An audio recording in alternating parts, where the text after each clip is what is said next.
आइए आर्किमिडीज के सिद्धांत को इस आधार से प्रयोग से समझते हैं। उसके बाद इस पे बेस्ड थ्योरी और न्यूमेरिकल बेस्ड क्वेश्चन करते हैं। मैंने अपने हथेली में प्लास्टिक की कटोरी में पानी ले लिया। अब मैं इस पानी को ऊपर तक लबालब भर देता हूँ। इससे हमें पता चल जाएगा रिलेटिव डेंसिटी क्या होती है। पहले मैंने इस तरह से इसमें पानी धीरे धीरे भर दिया है और ऊपर तक भर देता हूँ जब तक ये एकदम गिरने वाला है। मैं इसमें बेसिक फंडामेंटल की बात को लूँगा। एकदम सिंपल सा प्रैक्टिकल है। मैंने कटोरे में पानी ले लिया। पानी को मैंने हथेली में इसलिए अटकाया कि पानी का गिरना आपको क्लियरली दिखाई दे। ये पानी नॉर्मली नहीं गिरेगा जब मैं अपनी हथेली को स्टे करूँगा, लेकिन इसी पर अगर मैं ऑब्जेक्ट को किसी वायर अथवा धागे से बात कर धीरे धीरे पानी में पूरा अथवा आंशिक रूप से डुबा देता हूँ। मैंने इस तरह से सिस्टम बना रखा। मैंने दूसरा हैंड से इसको धीरे धीरे डुबा रहा हूँ। ये मेरे हाथ में फल है। जितना भी मैं इसमें डुबाऊंगा, कहने का मतलब ये पानी में पूरा या पूर्णतः अथवा आंशिक रूप से डुबाया जाता है तो वस्तु के भार की वजह से उतना पानी जो है कटोरी से बाहर रिप्लेस होता है। तो भार की यह कमी वस्तु के भार के बराबर होती है। कहने का मतलब है अगर हम इस पूरे ऑब्जेक्ट को पानी के अंदर पूरा डुबा देंगे तो बहुत सारा पानी निकल जाएगा और उतना ही पानी निकलेगा जितना कि ये टोटल फल का वजन है। यहाँ पर मैंने फ्रूट ले रखा है। हम किसी वस्तु को पूर्णतः अथवा आंशिक रूप से डुबाया जाता है तो उसके भार में ये कमी हो जाती है। उसके भार में ये कमी वस्तु द्वारा हटाए गए द्रव के भार के बराबर होती है।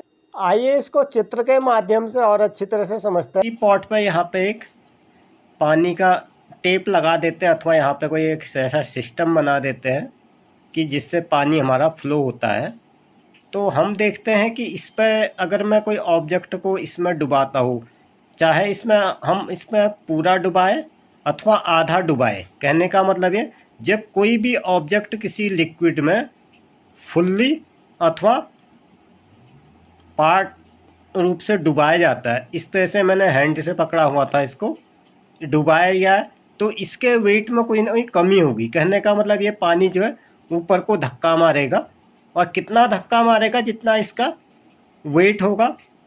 और यहाँ से जो लिक्विड की ड्रॉप्स है अथवा लिक्विड का फ्लो है वो हमारा ज़मीन की तरफ होने लग जाता है। जब भी कोई वस्तु किसी लिक्विड में पूरी अथवा आंशिक रूप से फुल्ली से डुबाई जाती हैं, दिक्कत करा तो उसके भार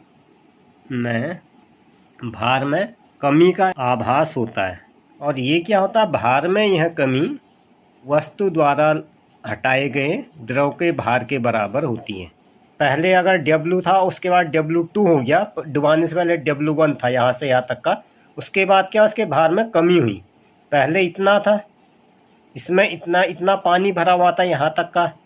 उसके बाद क्या किया हमने, इसमें लिक्विड में डुबा दिया तो इससे कुछ पानी बाहर निकला तो उसके बाद ये चीज़ क्या होगी, उसके बाद ये चीज़ इतना कम हो गई।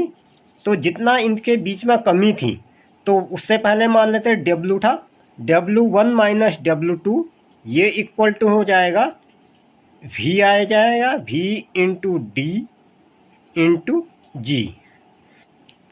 वस्तु का आपेक्षिक घनत्व अर्थात रिलेटिव डेंसिटी ऑफ ऑब्जेक्ट, वस्तु का आपेक्षिक घनत्व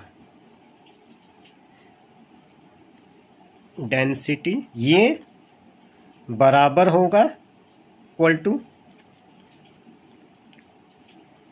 वस्तु का हवा में भार का अंश में अपॉन पानी के अंदर वस्तु के भार में कमी। अर्थात किसी वस्तु का हवा में भार अपॉन पानी के अंदर उस वस्तु में कमी। इस पे बेस्ड हम कुछ न्यूमेरिकल अथवा संख्यात्मक प्रश्न करते हैं जिससे सारा कॉन्सेप्ट क्लियर हो जाएगा। इस पर हमें दे रखा है, यदि किसी वस्तु का हवा में भार 10 किलोग्राम है, ये मैंने इसीलिए अलग अलग कहा था। वस्तु का हवा में भार क्या है, 10 किलोग्राम है और पानी में डुबाने पर पूरे रूप से इस तरह से हमने इसको पानी में डुबा दिया। पानी में डुबाने पर इसके भार में कमी आ गई है, 2 किलोग्राम की कमी आ गई है।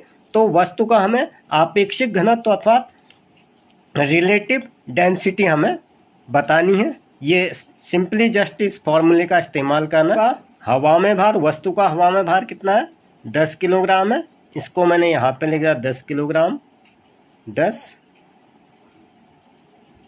किलोग्राम। और पानी में डुबाने पर उसके भार में कमी कितना आई? रिलेटिव डेंसिटी क्या हो गया? रिलेटिव डेंसिटी इक्वल टू हो जाएगा 2 1 जा 2, 2 5 जा 10, अर्थात इसका 5 इसका रिलेटिव डेंसिटी आ जाएगा। तो इस तरीके से हमें आर्किमिडीज के सिद्धांत के द्वारा रिलेटिव डेंसिटी समझने में थोड़ा आसानी होती है। नेक्स्ट क्वेश्चन इज, एक वस्तु का वायु में भार 15 किलो है, वायु में भार 15 किलोग्राम है। अगर इसे जल में पूरी तरह से डुबाने पर इसके भार में 2 किलोग्राम की कमी आती है, तो इसका हमें वस्तु का आपेक्षिक घनत्व अथवा रिलेटिव डेंसिटी निकालनी है। रिलेटिव डेंसिटी यही सूत्र है जो अभी हमने यहाँ पर प्रैक्टिकल के द्वारा देखा था। वस्तु का हवा में भार, वस्तु का हवा में भार है 15 किलो, इसको मैं यहीं पर सॉल्व कर देता हूँ। और पानी में डुबाने पर इसके भार में कितनी कमी आती है? 2 किलोग्राम की, इसमें इक्वल टू, इसको हम सॉल्व कर लेते हैं। 2 सत्ते 14, 7 टाइम जाएगा, 50 5, 7 पंजे 20, अर्थात इसका रिलेटिव डेंसिटी की अगर हम बात करें, इसकी रिलेटिव डेंसिटी 7.5 आएगी। अब हम अगले पे आते हैं। अगर इसी सॉलिड को हम 1.2 रिलेटिव डेंसिटी, यहाँ पे हमें रिलेटिव डेंसिटी जो है 1.2 दे रखा है, लिक्विड में डुबाया जाए तो इसके वेट में कितनी कमी आएगी? आपेक्षिक घनत्व, द्रव में वस्तु के भार में कमी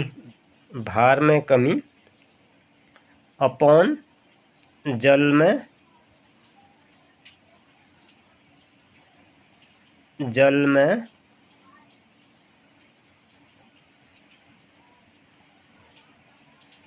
वस्तु के भार में कमी। मान लेते हैं कि द्रव में वस्तु का भार, the weight of the wait,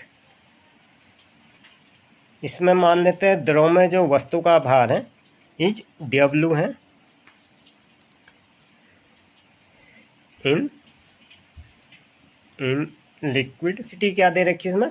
1.2 दे रखा है, अर्थात हमें आंसर दे रखा है 1.2 इक्वल टू, ये इसका टोटल क्या? 15 में से कोई न कोई चीज़ कम हुई है, तो यहाँ पे क्या है 1.2 इक्वल टू, ये है 15 minus W, 15 minus W upon 2। वस्तु के भार में कितनी कमी होती है, और रिलेटिव डेंसिटी इसमें देखा 1.2 का रिलेटिव डेंसिटी है, और भार में कमी जो है 2 किलोग्राम की भार में कमी आ जाती है। तो यहाँ पर भार में कमी कितना होगा? 2 हो गया।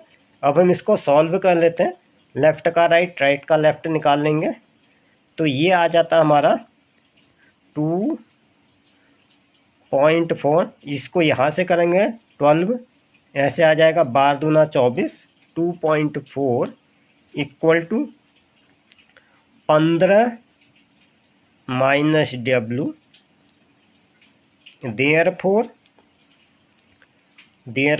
W equal to minus 2.4 equal to, इसका आ जाएगा हमारा 12.6 किलोग्राम।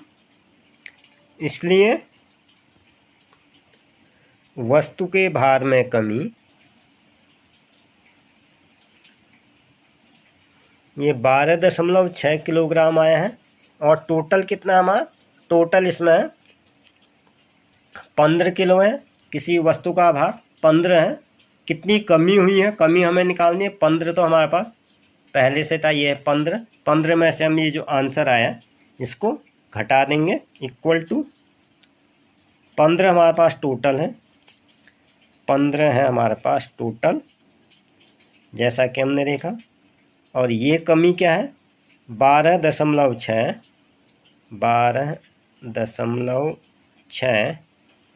अर्थात ये आएगा 2.4 किलोग्राम। यही इसका फुल एंड फाइनल आंसर होगा। इस टाइप के प्रश्नों का भी आपको प्रैक्टिस कर लेनी है। दोस्तों, आज के इस प्रयोग से उम्मीद करता हूँ कुछ न आपको नवीन जानकारी जरूर मिली होगी और चीजों को समझने में आसानी हुई होगी। जो भी मैंने एक्सपेरिमेंट किया अथवा थ्योरी के माध्यम से आपको बताया, मेरी पूरी कोशिश रहती कि आपको प्रैक्टिकल के माध्यम से आसान शब्दों में चीजों को समझाने की, ताकि बार बार रट्टा मारने की जरूरत ना पड़े। अगर आपने चैनल पर पहली बार विजिट किया तो चैनल को सब्सक्राइब करें, वीडियो को लाइक करें, साथ ही इस वीडियो का लिंक अपने मित्रों के साथ शेयर करें। इसी प्रकार के हेल्पफुल और टेक्निकल कंटेंट आपको इस चैनल पर मिलते हैं। अगले एपिसोड में फिर एक नई जानकारी के